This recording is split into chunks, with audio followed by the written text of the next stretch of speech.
Good evening, all. Welcome to today's live discussion session for the NPTEL course Water Supply Engineering. I am Reshma R, PMRF Research Scholar from Hydraulics and Water Resource Engineering Division, Department of Civil Engineering, IIT Madras. Let me share my screen.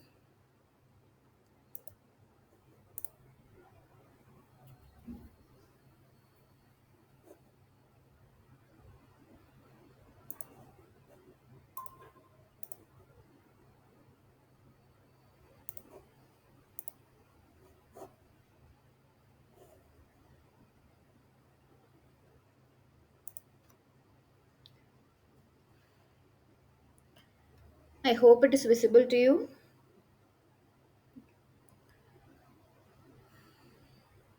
Yes, it is visible. Okay. So let's start the session. Question number one. Which of the following is not a design criterion for water distribution networks? Option A, providing adequate residual pressures at the network consumer nodes.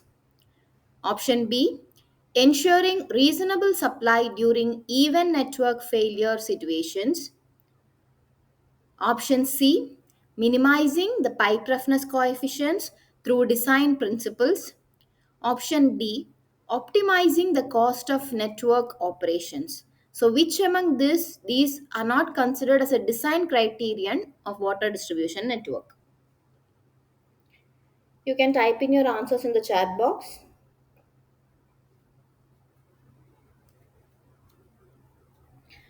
Okay, so the correct answer is option C, minimizing the pipe roughness coefficients through design principles.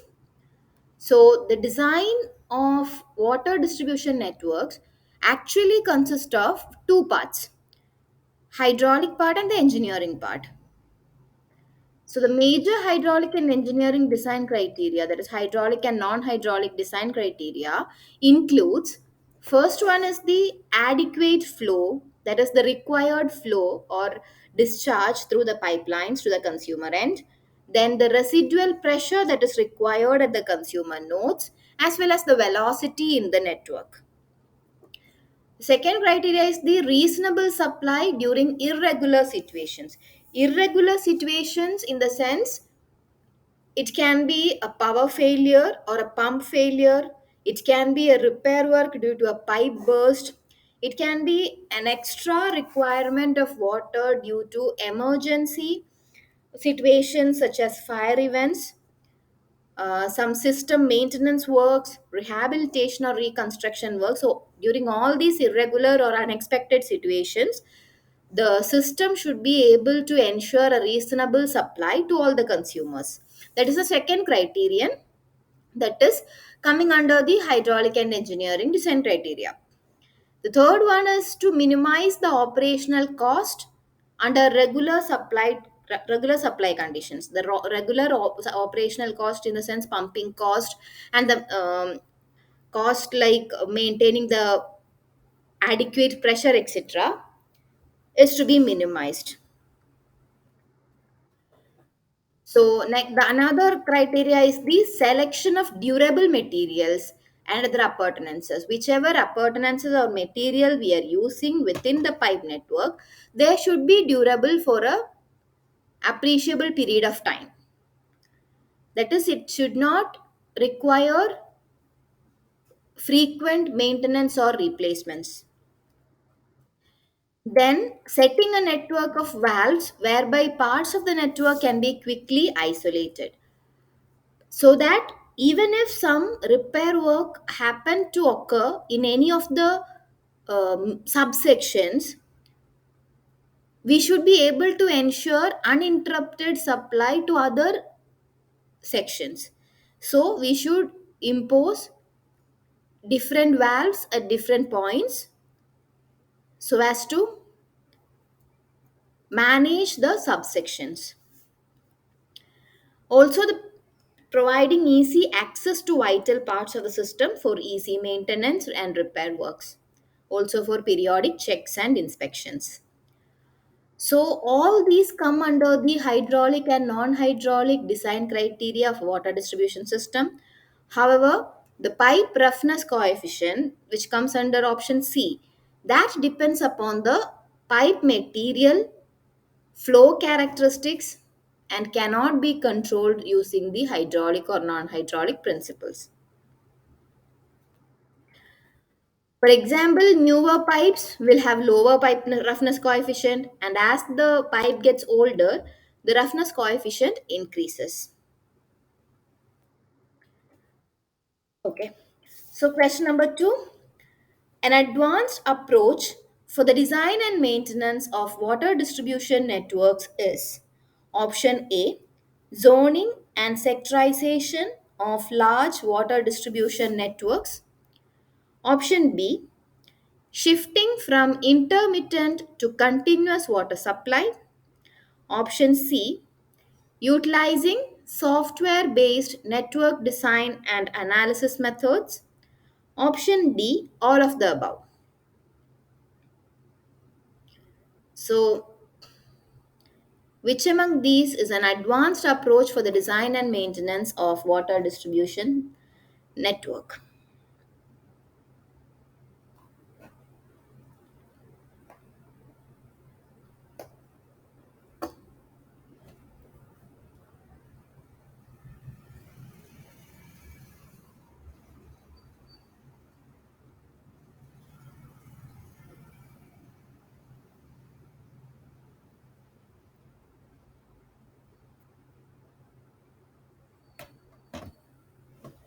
Yes, the correct option is option B, all of the above. So, the advanced approaches adopted for design and maintenance of urban water distribution networks are, the first one is shifting from intermittent to continuous water supply system or 24 by 7 water supply systems. The second option is zoning and sectorization of large water distribution networks into smaller district metered areas. So, dividing larger networks into smaller areas known as district metered areas or DMAs. Another one is use of software for network design and analysis. Fourth one is use of sensing tools for network monitoring and leak detection, as we saw in our previous discussion session. And automation and information of technology for monitoring and control of water supply operations. So, all these are advanced approaches that are adopted for better design and maintenance of urban water distribution networks these days. Moving on to the next question, question number three. The probability of in route contamination in intermittent systems is due to option A, high flow in the pipes during the supply hours, option B, high residual pressure in the pipes during the non supply hours, option C, vacuum created within the pipes during non supply hours, option D, all of the above. So, which among the following is the reason for in route contamination in the case of intermittent supply system? So, intermittent supply system is a system wherein we supply water at regular periods in a day. Like there will be fixed time during which the supply will be done for a particular area. So, that is what is called intermittent supply system.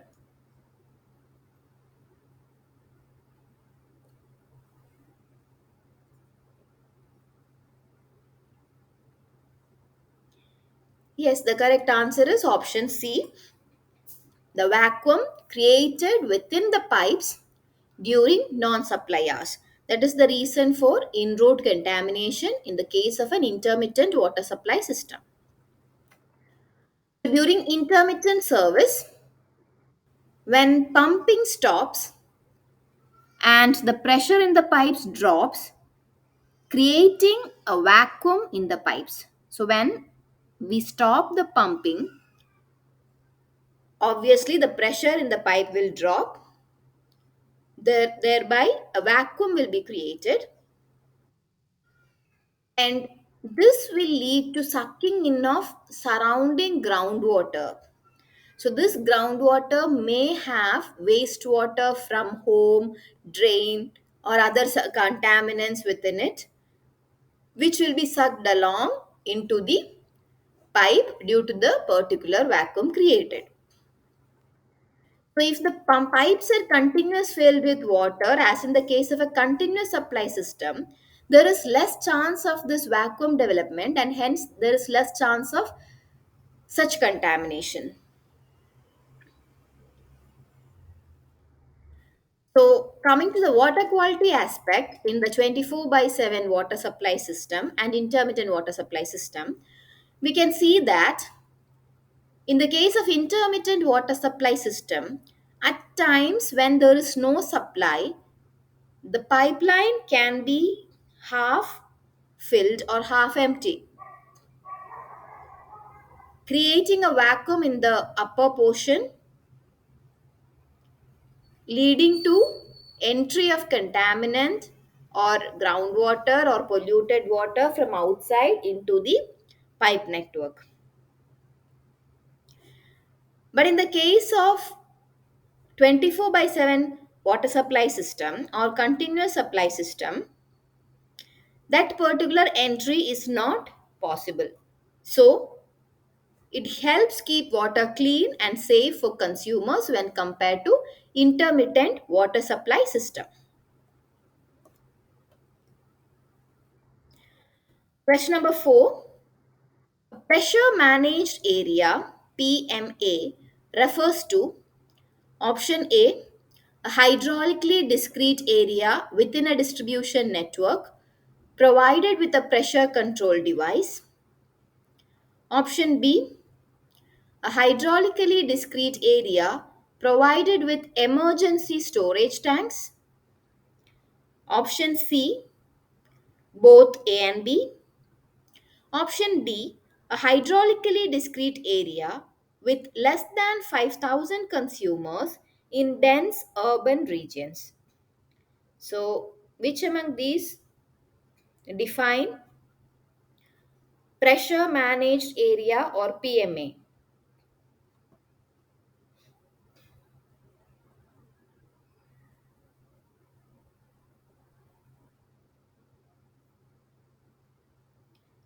Okay. So, the correct answer is option A, that is a hydraulically discrete area within a distribution network provided with a pressure control device. So, hydraulically discrete area with a cluster of connections within the network is referred to as district metered area or DMA, as we saw earlier. A particular water distribution network is divided hydraulically, and that is termed as district metered area. A DMA with a pressure control device is what is known as pressure managed areas. So, pressure managed areas are also hydraulically discrete areas which are controlled by pressure control devices. So, we'll see what is the concept of district metered areas and pressure managed areas. So, district metered areas or DMAs, as you can see, is hydraulically divided clusters of water distribution networks. This actually provides easiness to monitor the supply of water, its consumption, generation of wastewater, etc. For that, what is done is this outer line represents a larger water distribution network which is being segregated or divided into subsections and that is what is called as district metered areas, thus ensuring better maintenance as well as control. This particular method is equally important for rural as well as urban areas. For example, in the case of a rural area spread over a larger region or a densely populated urban area, this method is highly suitable. And if we have some pressure control valves or pressure control devices within these DMAs, then those DMAs are termed as pressure managed areas or PMAs. So in this case, what we do is we'll install a pressure regulating valve to ensure equitable pressure within the DMA of the operational zone. And then the DMA becomes PMA or pressure managed area. So the salient features of district metered areas are, the first and primemost one is that it is a hydraulically discrete area, and it is created by strategic closing of valves to obtain a segregated area in a water distribution network. Also, permanent disconnection of pipes within a large water distribution network. This is how we hydraulically discretize a larger network. Also, at the entry and exit of each DMA, we will provide a flow meter so as to assess the supply as well as the consumption. And this flow meter readings are periodically monitored and assessed in order to determine the physical water loss, if any. So, this is a simple layout of a district metered area. So this is a single inlet DMA where only this point has a inlet to this particular DMA, and here we have a pressure reducing valve or closed boundary valves are there. And this is kind of 2 point or multiple inlet DMA, and this is type of cascading DMA. That is, it has a interconnectivity and water regulation using closed boundary valves. Question number 5. Which of the following is not an outright advantage of creating a district metered area? Option A, reduction of NRW and identification of illegal connections. Option B, improved quality and consistency of delivered water. Option C, better maintenance and control of the water distribution network. Option D, none of the above. So, which is not an outright advantage of creating a district metered area.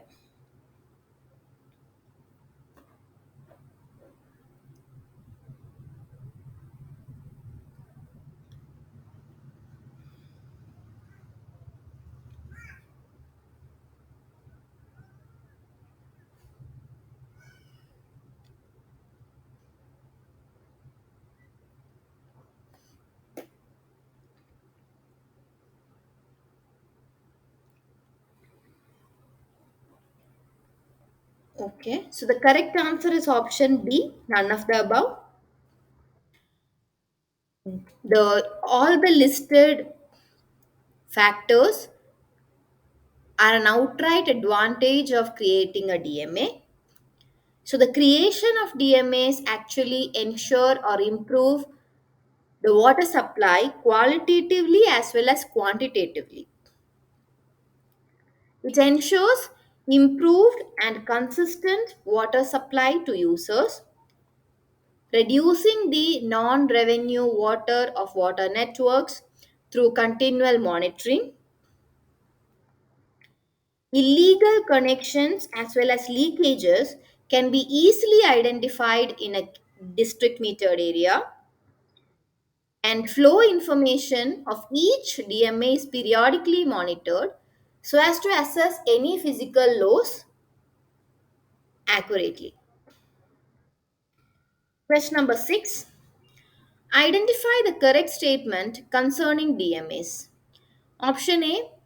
Additional storage structures are always provided to combat emergency situations in a DMA. The cost of DMA creation typically increases with the decrease in its size. Option C. Water loss monitoring is more effective in a larger DMA with more than 5,000 consumers. Option D. Lower undulation will render a lower performance of the DMA during operation. Which one is the correct statement concerning DMA?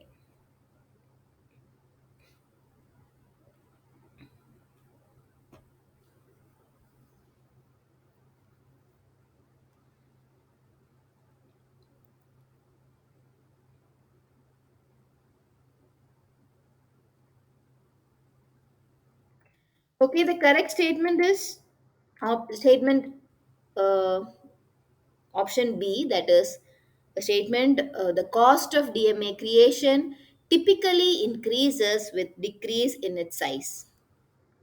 So the provision of interconnectivity among the DMAs are provided by installing isolation valves in order to combat emergency situations.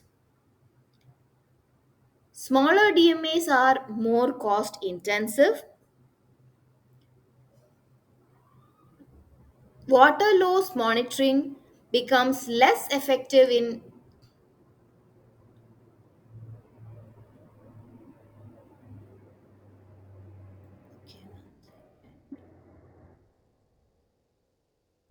Okay. Water loss monitoring becomes less effective in smaller DMA, in the case of smaller DMA, and higher undulation will lead to lower performance of the DMA.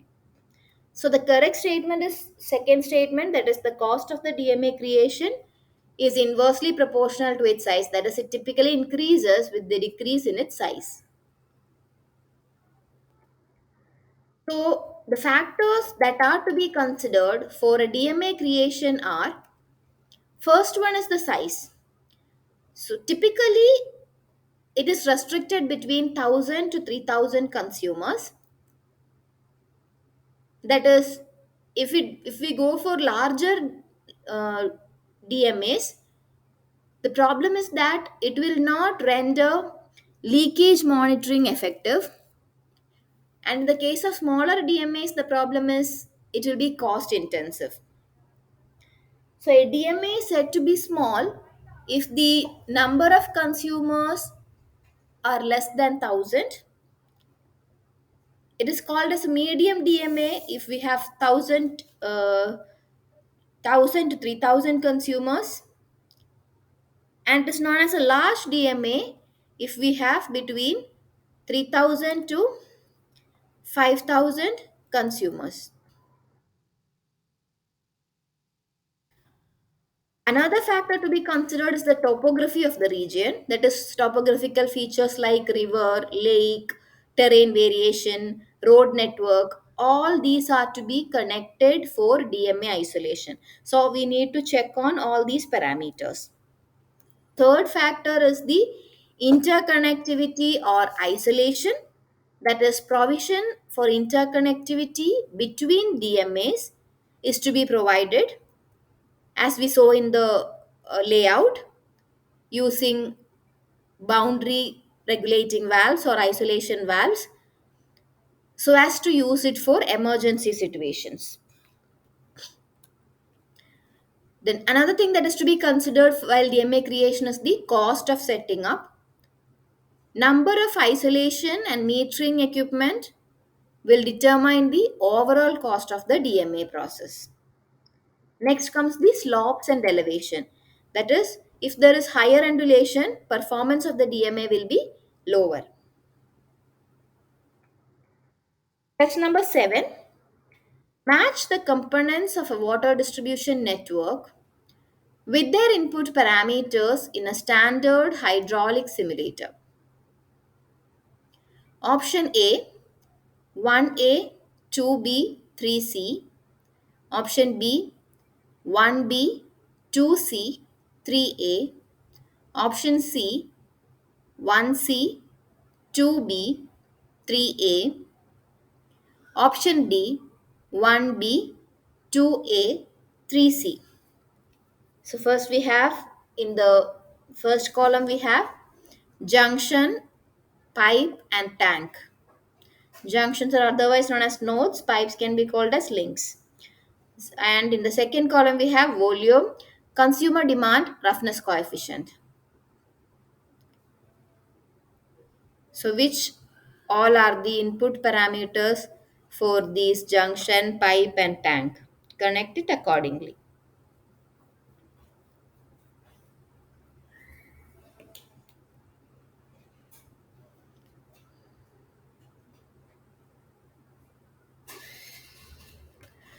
Correct answer is option B, that is 1B, 2C, 3A. So the input parameters of junctions are coordinates, elevation, demand and initial water quality. Input parameter of pipe is length, diameter and roughness coefficient or the material of pipe. And input parameters for the tanks are coordinates, elevation, levels, diameter and volume. So there we have tank volume, junction, consumer demand and pipe roughness coefficient. Okay. So the various software packages that are available for hydraulic simulation are Epanet, Loop, Stanet, Aquis, Caderflow, WaterGems, Jal Tantra, WaterCAD, Pipeflow Expert, InfoWorks WS. So all these are available software packages for hydraulic simulation. So among these, Epanet is the most commonly used and a free software. So the input output information in the case of an Epanet is given, that is junction or node. First one is junction or node, which are point where two or more pipes join together and where water enters or leaves the network.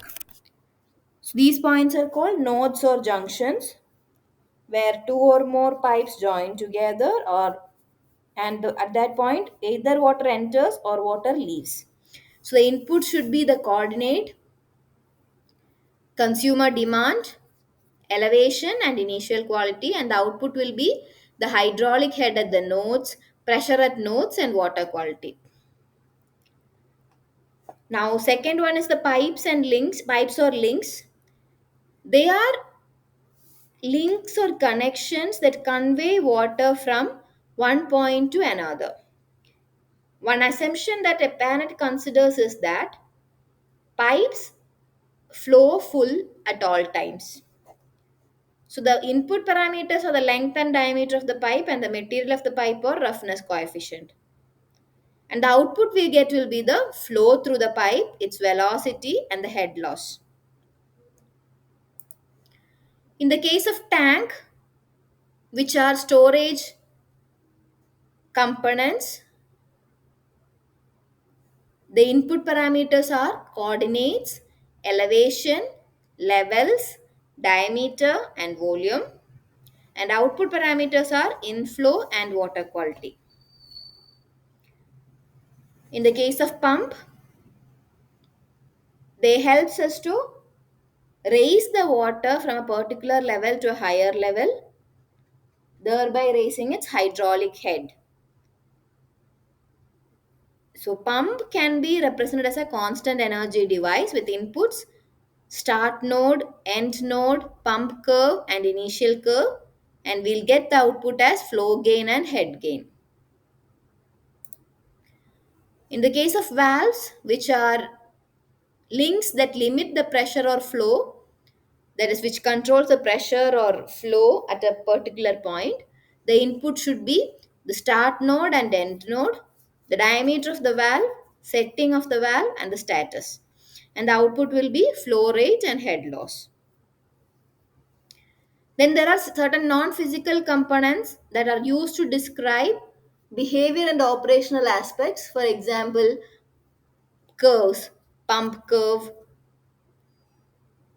patterns, pumping pattern or distribution pattern or supply pattern, control of the valves, etc. All these are non-physical components but are required as an input for the apparent hydraulic simulation.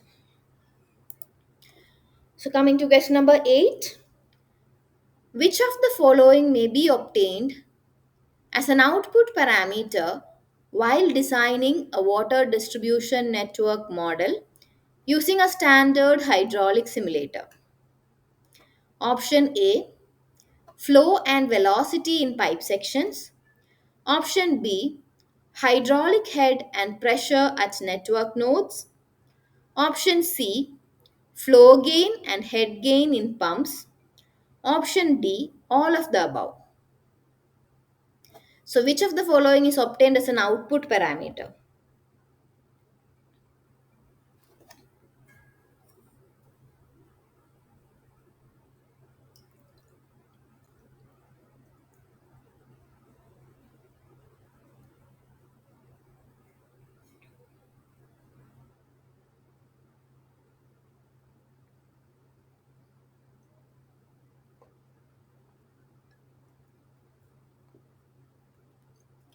Correct answer is option D, all of the above.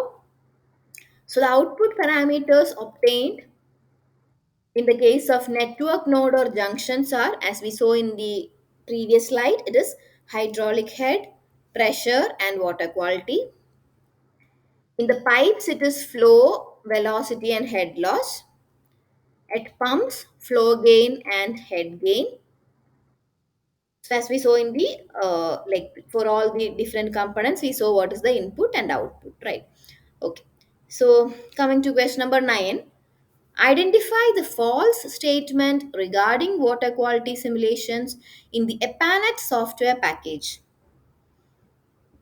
Water quality simulation in EPANET is primarily conducted to model water age and predict chlorine residuals within the distribution network. Statement 2, modeling the growth and decay of multiple contaminants is not supported by the internal water quality simulation engine of EPANET.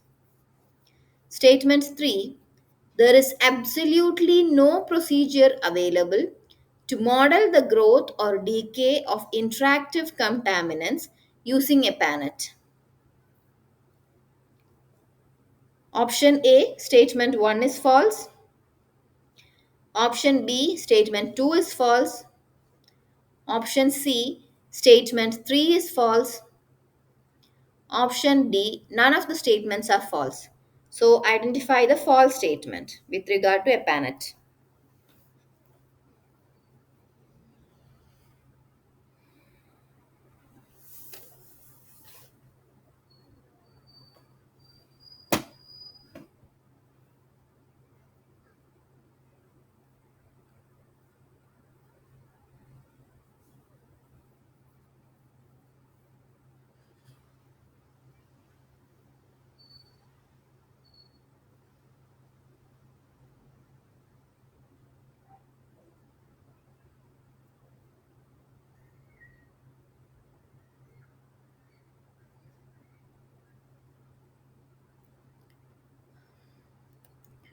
Okay, the correct answer is statement 3 is false. Option C.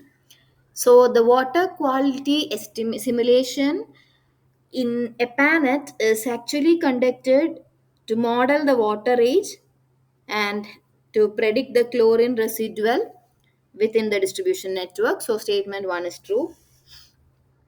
And modeling the growth and decay is not supported by the internal water quality simulation. So statement 2 is also true.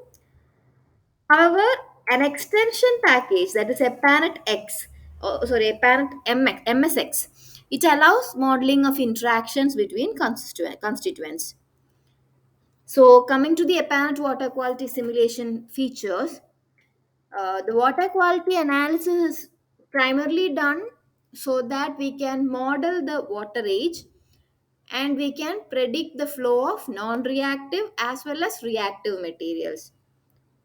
For example, to protect chlorine residual within water distribution networks. An internal water quality simulation, it only evaluates the decay or growth of a single constituent. Multiple constituents is not supported. Uh, it will rate the reactive material as it grows, and then the percentage of flow from one node to another is tracked.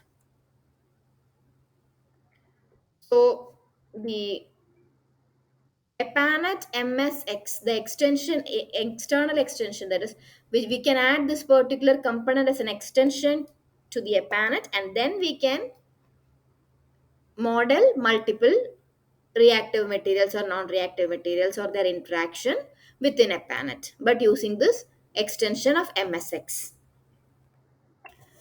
It employs global reaction rate coefficient, which is modified on a pipe by pipe basis. And in the case of storage tanks, these are modeled as a complete mix plug flow reactors. Okay, coming to the question number 10. Dash is not a commercial software package for network analysis and design. Option A, cadre flow. Option B, pipe flow expert. Option C, InfoWorks WS.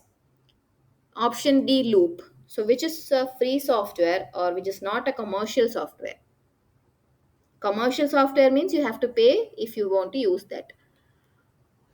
For or you will have to pay for a license. So that is a commercial software. Yes, the correct option is option D, loop.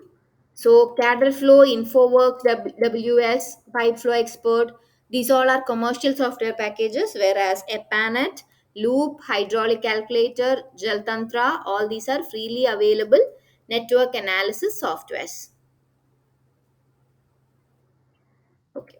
So with this, today's discussion session comes to an end.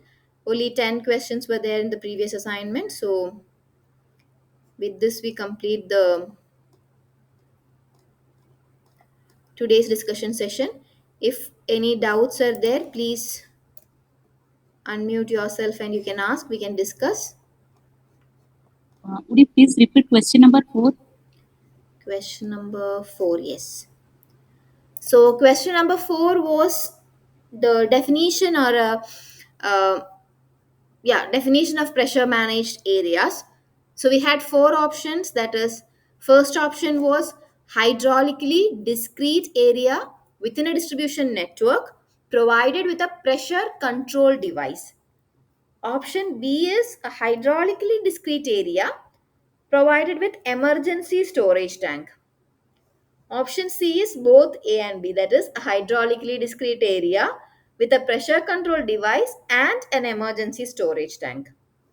Option D, hydraulically discrete area with less than 5,000 consumers in a dense urban region. So, if we see a hydraulically discrete area within a distribution network is what is called district metered area or DMA.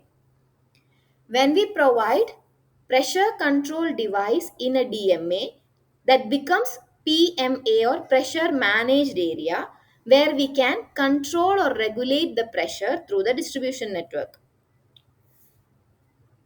Coming to option D, that is a hydraulically discrete area with less than 5,000 consumers, that is what is called as a medium. Exactly, we cannot tell it as a medium. It comes to a section of large DMA, that is 3,000 to 5,000 consumers. So a pressure managed area refers to hydraulically discrete area within a distribution network provided with a pressure control device. Hope that is clear. Yes, it is clear.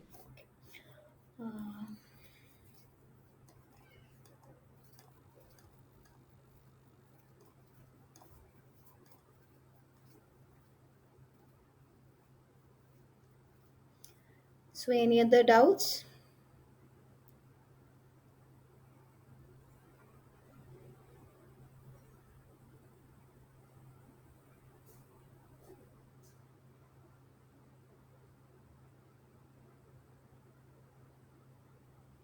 Uh, in this week, 11th week, in actually in 11th week, Yeah, there is a concept displacement and velocity water meter. yeah, Uh, okay. I just want to know whether both are used to measure volume of water, but velocity meter measures it through speed of flow, and displacement meter measures it through displacement of certain parts or something else. Uh, so, is that in the week 11 or week 10? Yes, week 11 actually. Okay, so maybe I haven't gone through that portion. Maybe I can explain that during Okay, the next discussion session, or else I may have to check it actually. Uh, okay. So next class, yeah, maybe. sure, sure. Next class I'll explain about that. Okay, thank you. Thank you.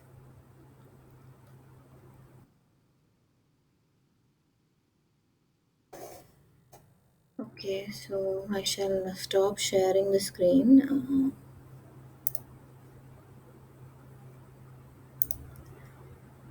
Okay.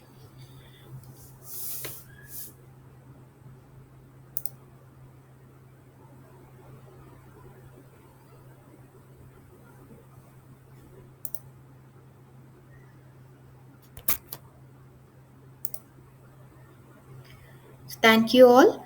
We'll meet again during the next live discussion session on next Tuesday.